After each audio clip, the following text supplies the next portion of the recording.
What if I told you that Portugal, a small European nation, once convinced the world to hand over half the planet with just a signature?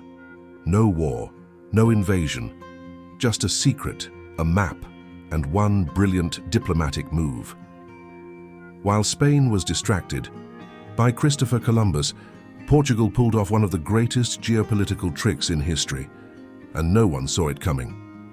Stay with me, because once you understand what really happened in the Treaty of Tordesillas, you'll never look at world history the same way again. The race before the line. In the early 15th century, Portugal had a head start. While much of Europe was focused on land wars and internal conflicts, the Portuguese were exploring the unknown seas. Prince Henry the Navigator invested heavily in maritime exploration, sending ships down the west coast of Africa. They weren't just looking for adventure. They were chasing spices, gold, and a route to India that would bypass Muslim-controlled lands. Meanwhile, Spain was still forming itself. The marriage of Ferdinand of Aragon and Isabella of Castile united the two major kingdoms, but their focus remained domestic until 1492. That year, Spain shocked the world by backing a bold Italian sailor named Christopher Columbus. When he returned claiming to have discovered a new world, Spain moved quickly to assert dominance over these new lands. But Portugal didn't stand still. They had already reached the tip of Africa and were eyeing the Indian Ocean. For them, Columbus's discovery was less about surprise and more about threat. What if Spain tried to claim everything west of Europe? Portugal, with its vast knowledge of navigation and secret maps, knew they had to act fast. And that's when diplomacy came into play. Instead of risking war with Spain, Portugal proposed something far more cunning: draw a line, split the world, and make it look fair. But behind the scenes, Portuguese navigators already had a strong suspicion, or maybe even solid evidence, that undiscovered land lay just east of that line. Land we now called as Brazil. The treaty that changed the world. In 1494, Spain and Portugal met in the small Spanish town of Tordesillas. What came out of that meeting would shape global politics for centuries. The Treaty of Tordesillas was simple on the surface. An imaginary line 370 leagues west of the Cape Verde Islands would divide the world in two. Everything west of the line belonged to Spain, everything east to Portugal. It was meant to prevent conflict. But in reality, it was the stage for one of the most brilliant strategic plays in history. Portugal insisted on pushing the line further west than originally proposed.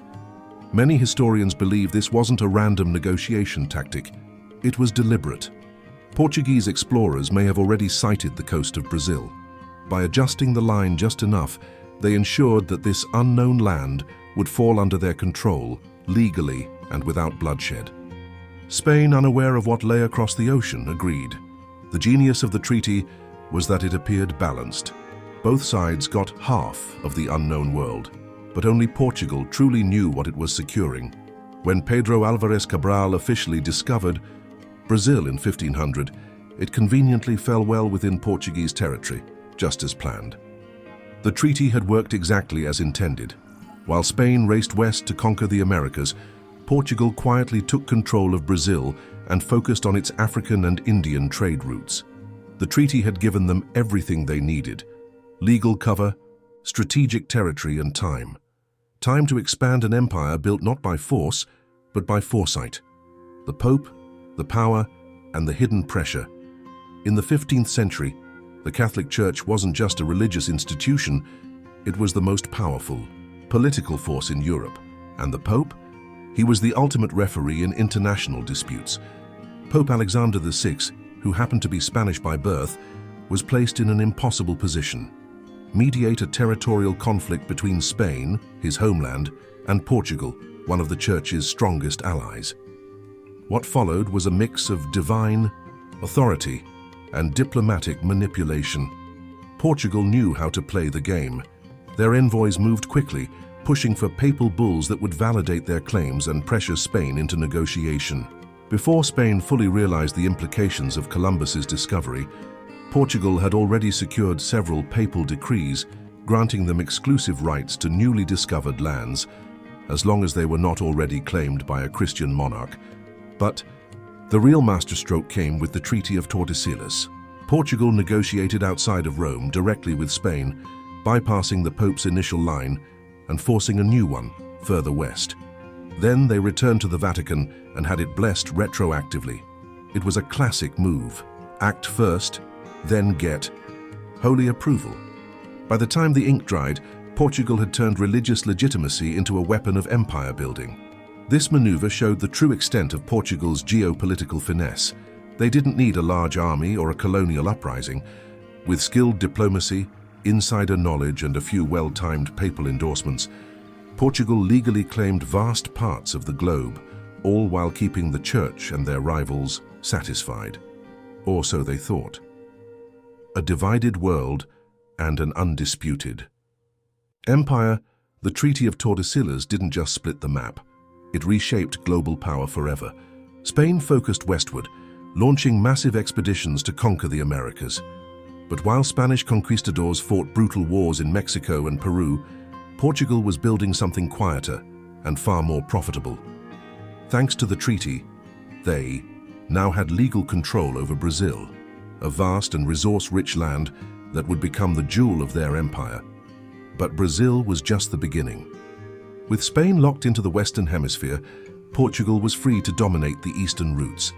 They quickly expanded into Africa, India, and Southeast Asia, establishing fortified trading posts that turned Lisbon into the capital of global commerce.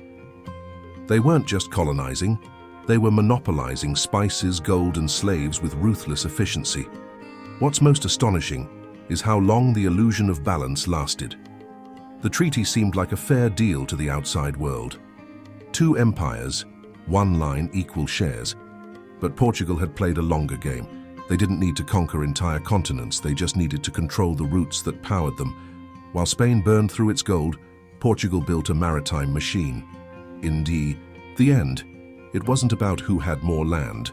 It was about who made the smarter move. And Portugal, with its maps, merchants, and masterful diplomacy, outmaneuvered an empire before it even realized it had been tricked. Portugal didn't just explore the world, it rewrote the rules. While other empires used swords and ships, Portugal used maps, secrets, and a pen. The Treaty of Tordesillas wasn't just a diplomatic agreement, it was a masterclass in global manipulation, and centuries later, we're still living in the world it helped create. If you want more stories like this, the ones history, books forget to tell, hit subscribe, leave a like, and let us know in the comments. Did Portugal outsmart the world, or just strike first?